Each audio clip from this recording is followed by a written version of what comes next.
Okay, hello everyone, हाय, नमस्कार। सो सभी लोग 12 पहुंच गए, राइट? 11 खत्म।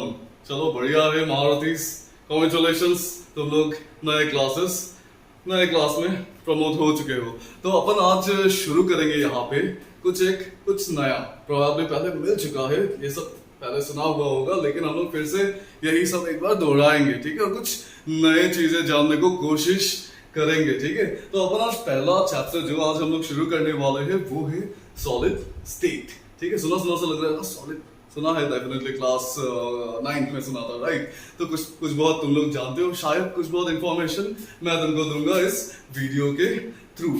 तो देखते हैं, चलो क्या क्या है हमारे पास, ठीक है? पहले तो थोड़ा सा रिकैप में जाते हैं, थोड़ा सा पीछे जाते हैं, ठीक है? पीछे इन द सेंस हमें क्या पता है सॉलिड के बारे में। जब हम लोग सॉलिड स्टेट बोलते हैं, स्टेट्स ऑफ मैटर पढ़ा था, राइट? क्लास 9th में स्टेट्स ऑफ मैटर में क्या क्या पढ़ा था? Solids, liquid, gas, plasma, VC, Bose, Einstein, condenser, right? लेकिन जनरली तुम लोगों ने शायद सॉलिड, लिक्विड, गैस पे ज्यादा एम्फसाइज किया था, है कि नहीं? तो यहाँ पे चलो पहले थोड़ा वो रिकैप देख लेते हैं, राइट? सॉलिड के पास क्या क्या होता है, क्या क्या नहीं होता है। सॉलिड के पास क्या होता है? सॉलिड के पास जैसे कि मेरे पास मेरा माँ है, मेरे पापा है, वैसे सॉलिड के पास भी कुछ होता है, राइट? क्या होता है वो देखते हैं, ठीक है? तो सॉलिड के पास हमें पता है कि सॉलिड का डेफिनेट साइज होता है, सॉलिड का डेफिनेट शेप होता है। ये सॉलिड है, इसके पास एक डेफिनेट शेप है, राइट? सॉलिड के पास डेफिनेट वॉल्यूम होता है, ठीक है?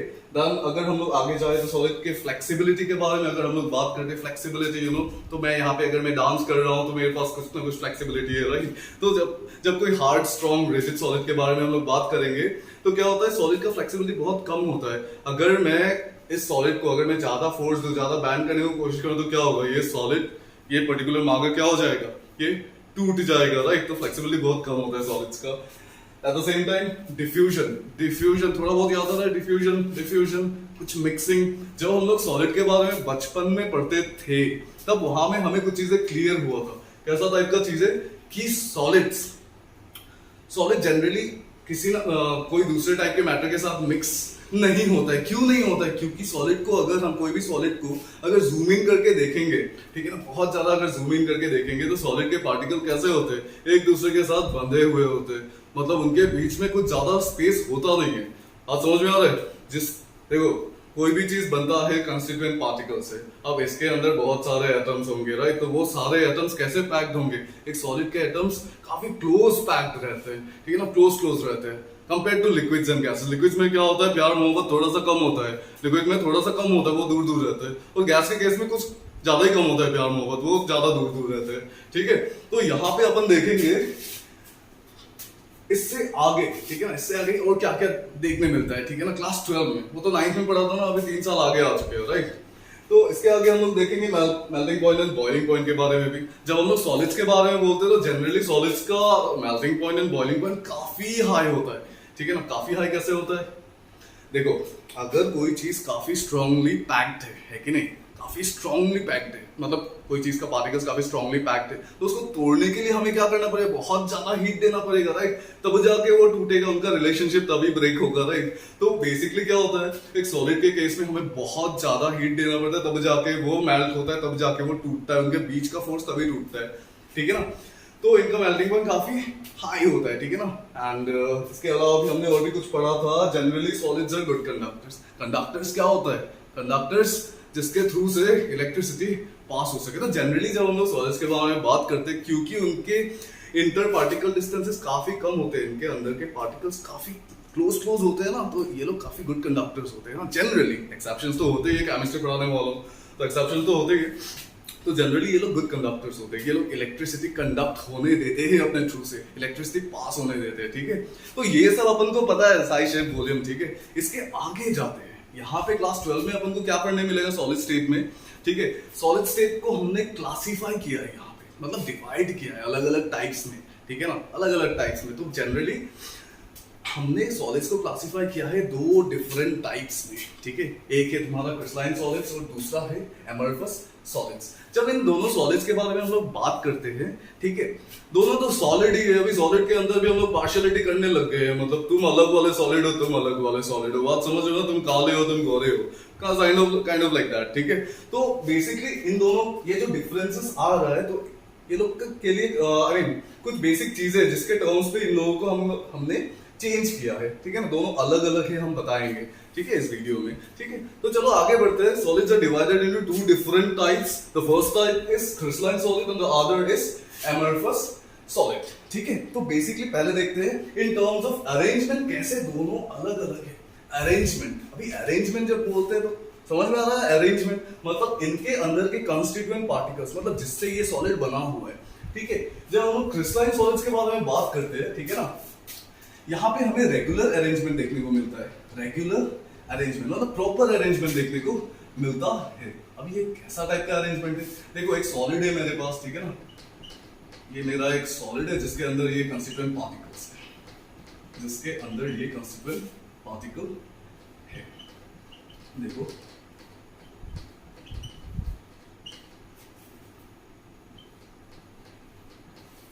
ओके, सो यहाँ पे तुम लोग देख सकते हो, यहाँ पे एक रेगुलर अरेंजमेंट दिख रहा है कि नहीं। ये मेरा एक सॉलिड का टुकड़ा है, कोई भी चीज का कोई सॉलिड का टुकड़ा है। जैसे कंस्टिट्यूएंट पार्टिकल्स को जब हम लोग देख रहे हैं यहाँ पे, अच्छा इससे पहले हम लोग एक बार एमरफस पे जाते हैं, ठीक है ना, वहाँ पे इरेगुलर अरेंजमेंट दिखता है, इरेगुलर। अब दोनों को अगर हम लोग कंपेयर करेंगे तो पता चलेगा, देखना, ठीक है। यहाँ पे क्या होता है, कंस्टिट्यूएंट पार्टिकल्स अरेंज नहीं होते, पैक्ड तो होते हैं, सॉलिड है तो पैक्ड ही होंगे, राइट। लेकिन क्या होता है, इनका अरेंजमेंट कुछ बिगड़ा हुआ सा होता है, ठीक है। इनका अरेंजमेंट कुछ बिगड़ा हुआ सा होता है, अरेंजमेंट नहीं है इसमें, मतलब कोई ऑर्डर नहीं है इसमें, ठीक है ना, कोई ऑर्डर नहीं है। बस वो लोग क्या होता है, वो लोग पैक्ड होते हैं, ठीक है ना, पैक्ड होते हैं, लेकिन कोई ऑर्डर नहीं होता है, ठीक है।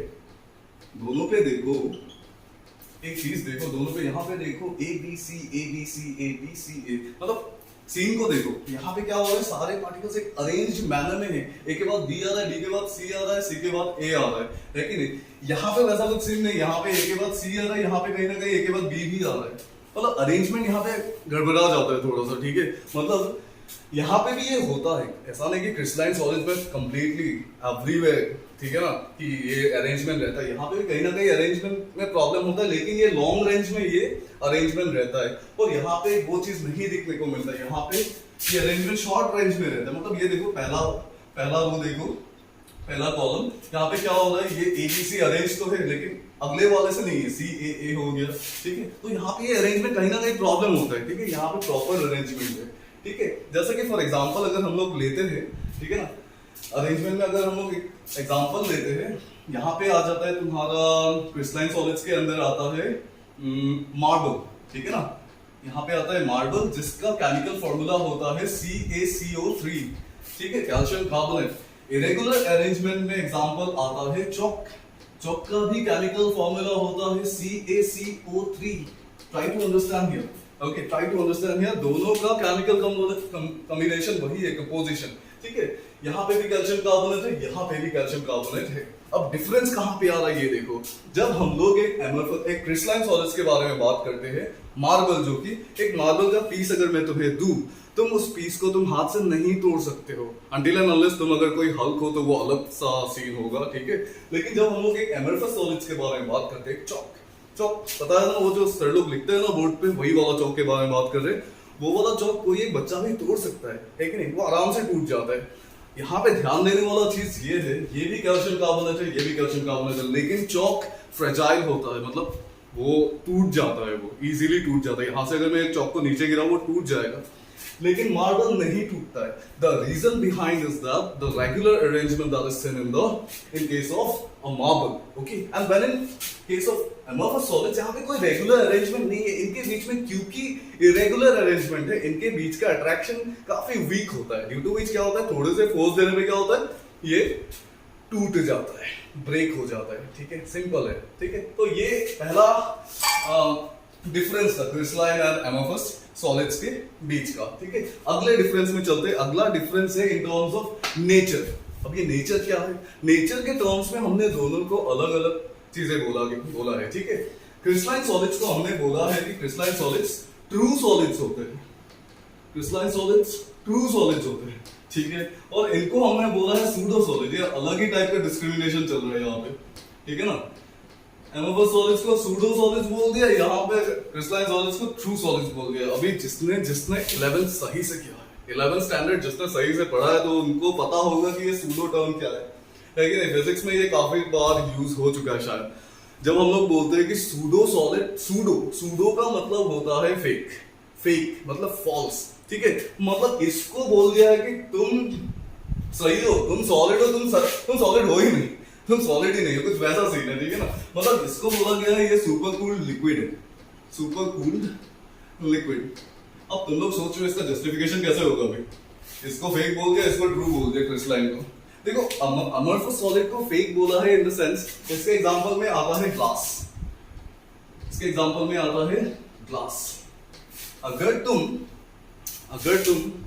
तुम्हारे किसी पुराने कोई अगर पुराना घर कभी तुम विजिट करो, जैसे कि तुम्हारे ग्रैंडफादर का होम, ठीक है, वहां पे अगर तुम जाते हो कभी, तो एक चीज ऑब्जर्व करना, ठीक है? उनके घर में अगर कोई बहुत पुराना, ठीक है ना, बहुत पुराना अगर कोई आईना होगा, ठीक है ना, आईना इन द सेंस वो विंडो का जो मिरर होता है ना, वो अगर होगा वहां पे, तो एक बार चेक करना उस आईने के टॉप वाला जो थिकनेस होता है, थिकनेस पता है ना, विड्थ, वो बहुत कम होता है compare to the thickness at the bottom. Bottom में क्या होता है? बॉटम का थिकनेस बढ़ जाता है। अब ये बॉटम का थिकनेस बढ़ कैसे जा रहा है?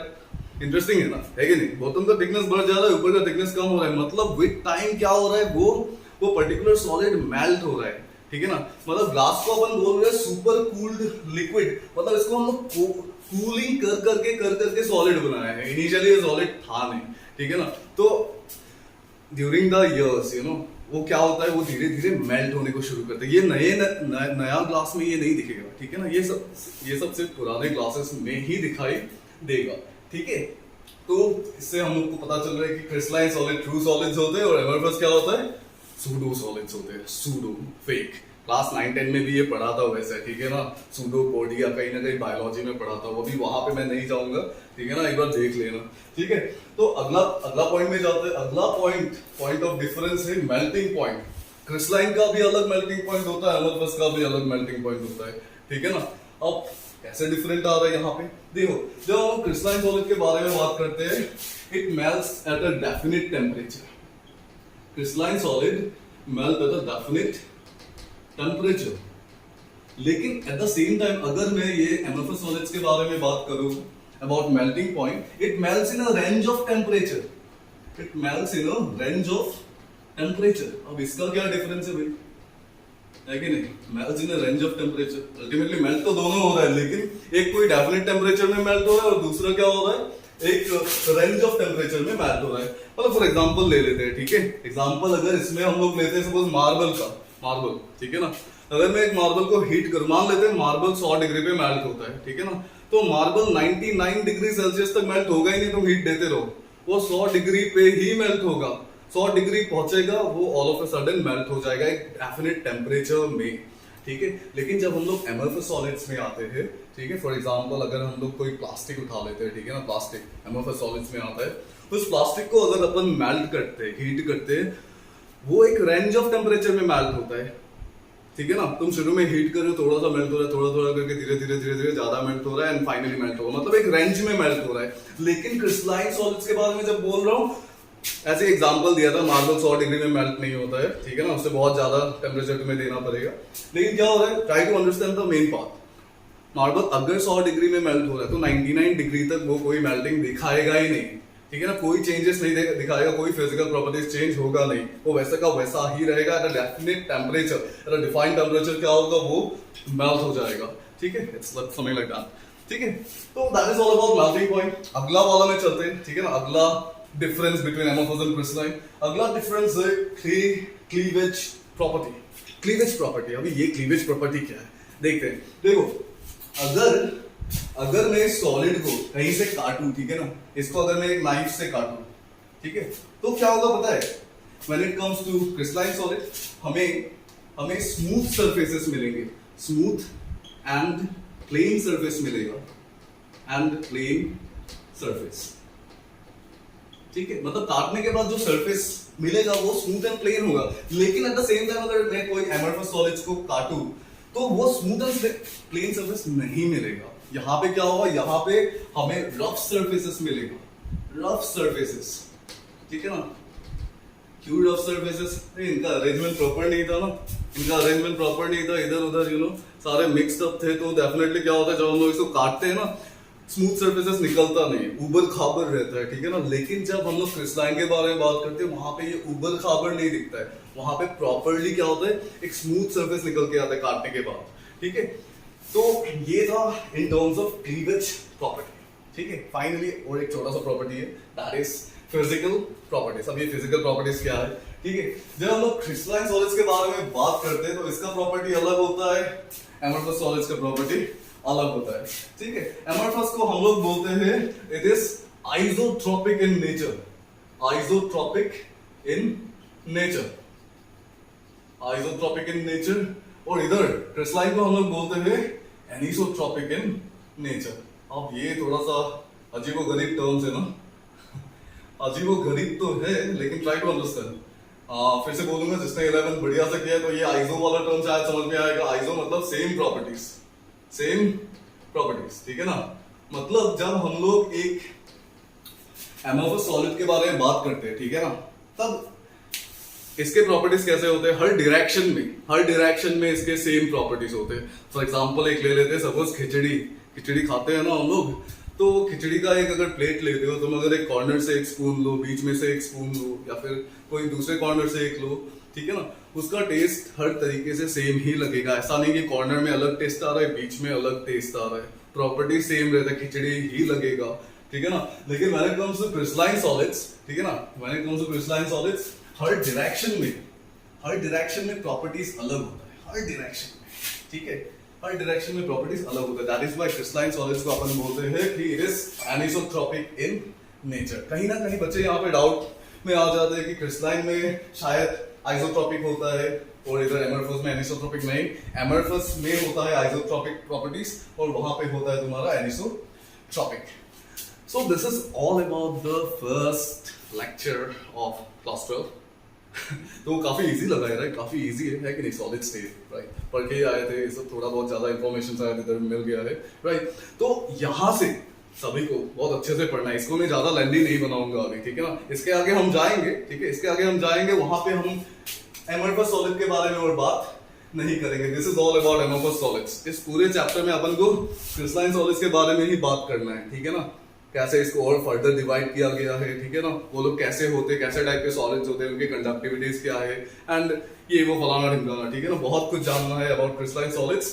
तो वो मैं अगले वीडियो में शुरू करूंगा। लेकिन इस वीडियो में, क्योंकि ये मेरा पहला वीडियो है यहाँ पे, ठीक है ना, जो लोग पहचानते हो तो वेल एंड गुड, और जो नहीं पहचान रहे हो, ठीक है ना, जो 12 पहुंच चुके हो, 11 कैसा भी गया हो, ठीक है ना, 11 कैसा भी गया हो, ये साल बढ़िया करना है, तोड़-फोड़ करना है, मतलब, ठीक है ना। मतलब देखो, अगर तुम लोग कोई भी जेईई नीट के लिए अगर प्रिपेयर कर रहे हो ना, तो बढ़िया से पढ़ो, ठीक है ना। उसके लिए अलग से वीडियोस आएंगे। फिलहाल ये बोर्ड्स के पर्सपेक्टिव से है, एंड जो भी असम बोर्ड से है, ये वाला क्वेश्चन काफी पूछा जाता है, ठीक है ना, differentiate between amorphous and crystalline solid. तो उस बेसिस पे ये काफी इंपॉर्टेंट है, देख लेना, काफी सिंपल भी है, ठीक है ना, बुक में भी होगा और भी काफी डिफरेंसेस, ठीक है। ये पॉइंट्स मैंने लिख के लाया था आज, ठीक है। तो this is all about the first video, ठीक है ना। तो फिर से मिलते हैं, ठीक है। Thank you so much, bye bye.